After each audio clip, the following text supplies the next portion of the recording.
वालेकुम बच्चों, कैसे हैं आप सब? अल्हम्दुलिल्लाह। तो आज हम मिल रहे हैं हमारी हिंदी कक्षा के लिए।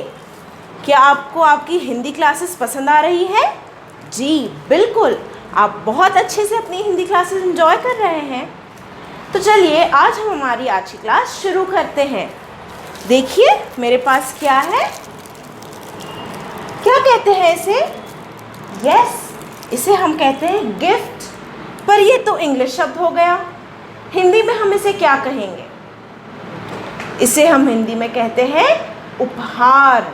मेरे पीछे दोहराइए, उपहार। जी, ये एक उपहार है। आपको कई बार ऐसे उपहार मिले होंगे, मिले हैं ना? यस। तो आज हम इसी उपहार को लेकर एक कहानी पढ़ने वाले हैं। तो क्या आप सब तैयार हैं? तो चलिए देखते हैं हमारी कहानी। तो कहानी का नाम है अनोखा उपहार। अनोखा उपहार।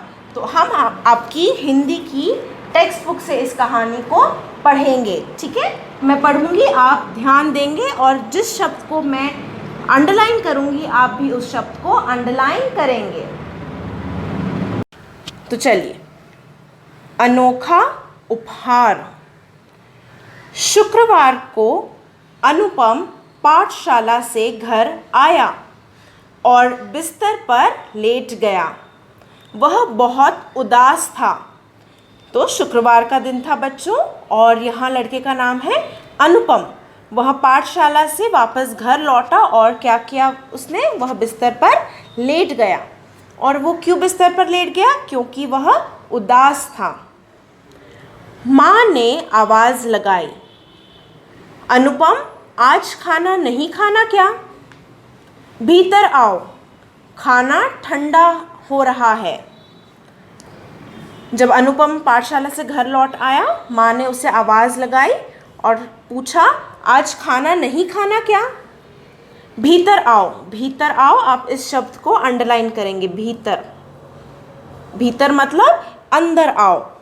और क्यों माँ बुला रही थी अंदर? क्योंकि खाना ठंडा हो रहा है।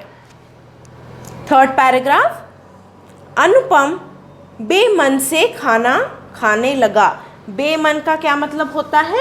बिना इच्छा के, अनविलिंगली वह खाना खाने लगा। माँ के बहुत पूछने पर बोला, माँ रविवार को राघव का जन्मदिन है। जन्मदिन का क्या मतलब होता है? बर्थडे। उसने हमें अपने घर बुलाया है।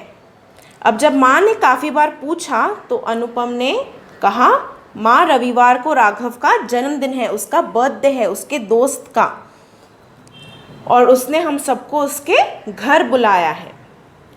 माँ सब दोस्त उसे कीमती उपहार देने की बात कर रहे थे।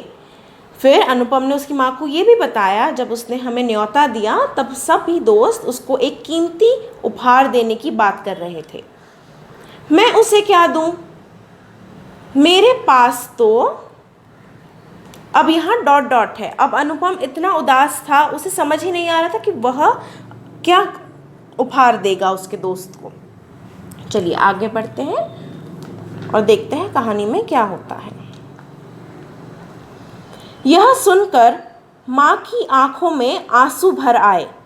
अब बेटा उदास है तो माँ को बहुत दुख हुआ, उसकी आंखों में आंसू भर आए। वह कुछ क्षण तक बिल्कुल चुप रही, और वो कुछ क्षण तक, कुछ क्षण मतलब for some time, for few seconds, वो बहुत चुप खड़ी रही। फिर प्यार से बोली, अनुपम तुमने अपने घर में लगे पौधे देखे हैं ना? क्यारी में चमेली के कई पौधे फूट आए हैं। माँ के दिमाग में एक सुझाव आया। माँ ने अनुपम से कहा, तुमने अपने घर में लगे पौधे देखे हैं ना? इसका मतलब हमें क्या पता चलता है कि अनुपम के घर में कई सारे पौधे थे। और यहाँ किस पौधे की बात हो रही है? चमेली के पौधे की। और उसमें फूट आ गई थी। अब फूट मतलब फ्लावर्स अब उसमें आने ही वाले थे। क्यों ना इन्हीं में से एक दो पौधे राघव को दे दें? तो माँ ने सुझाव दिया, क्यों ना हम इन्हीं में से कोई पौधा राघव को उपहार के तौर पर दे दें। मेरे पास 2 नए गमले भी हैं। माँ अनुपम से कहती है कि मेरे पास तो 2 नए गमले भी हैं। आप इस शब्द को भी अंडरलाइन करेंगे। गमला मतलब पॉट। राघव तो तुम्हारा अच्छा दोस्त है। माँ ये भी कहती है कि राघव तो तुम्हारा बहुत ही अच्छा दोस्त है। अनुपम खुश होकर बोला। अब यह सुनकर अनुपम बहुत खुश हो गया और बोला, ठीक है माँ, मैं अभी चमेली के पौधे ले आता हूँ। अनुपम बहुत खुश था और उसने माँ से कहा ठीक है, और वह जाकर चमेली के पौधे ले आता है। चलिए आगे बढ़ते हैं कहानी में। माँ ने एक नया गमला लिया, उस पर फूल पत्ते बनाए। गमला कौन से कलर का होता है, कौन से रंग का होता है? भूरा। उस पर कुछ डिज़ाइन होती है? नहीं ना। तो माँ को वह गमले पर उसने क्या किया? उसने फूल पत्ते बनाए, फूल पत्ते बनाए। अनुपम अपने रंग ले आया। उसने फूल पत्तों में रंग भर दिए। जब माँ ने फूल पत्ते गमले पर बनाए, उसके बाद अनुपम अपने रंग ले आता है और फूल पत्तों में रंग भर देता है। गमला बहुत सुंदर दिख रहा था। सुंदर इस शब्द को आप अंडरलाइन करेंगे। जब उस गमले पर फूल पत्ते बने और रंग भरा गया तो वह गमला बहुत सुंदर दिख रहा था। माँ ने चमेली के 2 पौधे निकाले। नए गमले में मिट्टी भरी। दोनों पौधे गमले में लगाकर थोड़ा सा पानी डाल दिया। अब जब गमला तैयार था तो माँ ने आगे क्या किया? माँ ने चमेली के 2 पौधे निकाले और गमले में मिट्टी भर दी। फिर पौधे भी डाल दिए उस गमले में और पानी दिया उन पौधों को। चमेली की पीली पीली कलियां नन्हे पौधे से झांक रही थी। पीली पीली कलियां, आप इसको अंडरलाइन करेंगे। पौधे से झांक रही थी। झांक रही थी मतलब पीप आउट कर रही थी, वो पौधे से थोड़ा बाहर निकल रही थी। गमला बहुत सुंदर लग रहा था। देखिए इस चित्र में भी आपको दिखेगा कितना सुंदर गमला है ये, है ना। तो चलिए अब हम आगे बढ़ते हैं।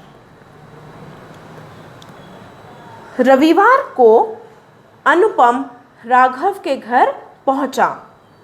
अब रविवार का दिन आ गया था और अनुपम राघव के घर पहुंच जाता है। राघव का घर सजा हुआ था और रंग बिरंगी रोशनी से जगमगा रहा था। अब जन्मदिन है राघव का, तो बहुत ही अच्छे से घर को सजाया गया था और वहाँ बहुत सारी रंग बिरंगी रोशनी भी जगमगा रही थी। वहाँ बहुत से अतिथि आए हुए थे। अतिथि आप इस शब्द को अंडरलाइन करेंगे। अतिथि का अर्थ होता है गेस्ट, मेहमान। राघव सबसे बातचीत करने में व्यस्त था, पर बार बार दरवाजे की तरफ भी देख रहा था। अब राघव जब पहुंच गया था तो वहां उपस्थित मेहमानों से, अतिथियों से वह बातें कर रहा था, पर लेकिन उसका ध्यान बार बार दरवाजे की तरफ जा रहा था। वह किसी के आने की प्रतीक्षा कर रहा था। प्रतीक्षा, इस शब्द को आप अंडरलाइन करेंगे। प्रतीक्षा का क्या मतलब होता है? इंतजार कर रहा था। सभी मित्र एक साथ बैठे हुए थे। सभी मित्र एक साथ बैठे हुए थे। अनुपम को आते हुए देखकर राघव बहुत खुश हुआ। अब जब अनुपम वहाँ बैठा था अपने दोस्तों के साथ और उसकी नज़रें दरवाजे की ओर ही थी, कुछ देर बाद वहाँ से राघव आता है और राघव को आता देखकर अनुपम बहुत खुश हुआ और बोला, अरे तुमने तो बहुत देर कर दी। हम कब से तुम्हारी प्रतीक्षा कर रहे हैं। आओ उधर बैठे।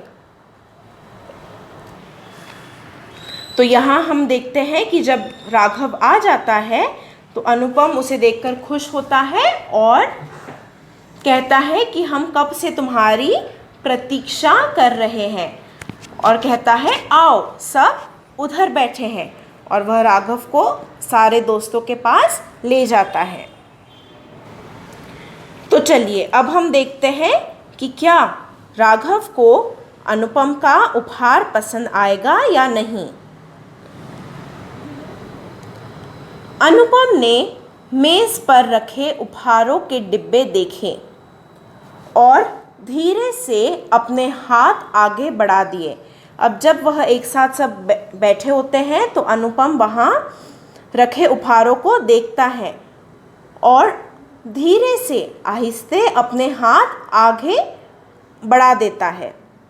फिर प्यार से बोला, जन्मदिन की बधाई मेरे अच्छे दोस्त, बहुत बहुत बधाई। वह हाथ आगे करते हुए अपना उपहार देता है और जन्मदिन की बधाई देता है राघव को। राघव ने गमला पकड़ा, उसे इधर उधर घुमाया और बोला, कितना प्यारा पौधा लाए हो तुम, इसमें तो फूल भी निकल रहे हैं। ऐसा अनोखा उपहार तो मुझे कभी किसी ने नहीं दिया। अब राघव जब वह गमला पकड़ता है तो उसे इधर उधर घुमाता है और फिर अनुपम से कहता है, कितना प्यारा पौधा लाए हो तुम, और इसमें तो फूल भी निकल रहे हैं। राघव उस उपहार को देखकर बहुत खुश होता है और ये भी कहता है अनुपम से कि उसे ऐसा उपहार किसी ने अब तक नहीं दिया। अनुपम मुस्कुराया, उसे लगा चमेली के फूल भी मुस्कुरा रहे हैं। अनुपम के दिल में जो डर था कि कहीं उसके दोस्त को उसका उपहार पसंद न आए, ये बात गलत निकली। राघव को तो वह उपहार बहुत पसंद आया और यह सुनकर अनुपम खुश हुआ, मुस्कुराया, और जब वह मुस्कुराया तो उसे लगा कि चमेली के फूल भी मुस्कुरा रहे हैं। तो इस तरह राघव के लिए यह एक अनोखा उपहार था। तो बच्चों, कैसी लगी आपको यह अनोखे उपहार वाली कहानी? बहुत मज़ा आया आप सबको, है ना? तो जब ये कहानी पूरी हुई हमें इसे एक सीख भी मिली। क्या है वो सीख? जी, कोई भी उपहार बड़ा या छोटा नहीं होता। जो भी उपहार हमें मिल रहा है उससे हमें लोगों का प्यार पता चलता है। तो मैं उम्मीद करती हूँ आपको जब भी कोई उपहार दे आप उसे पूरे दिल से स्वीकार करेंगे। आज हमारी यह कहानी पूरी होती है। आप होमवर्क के लिए आपके टेक्स्ट बुक में दिए गए हुए एक्सरसाइजेस करेंगे। मैं आपको उसकी पिक्चर भेजूंगी। तो अब हम मिलेंगे अगले हफ्ते। अल्लाह हाफिज़ बच्चों।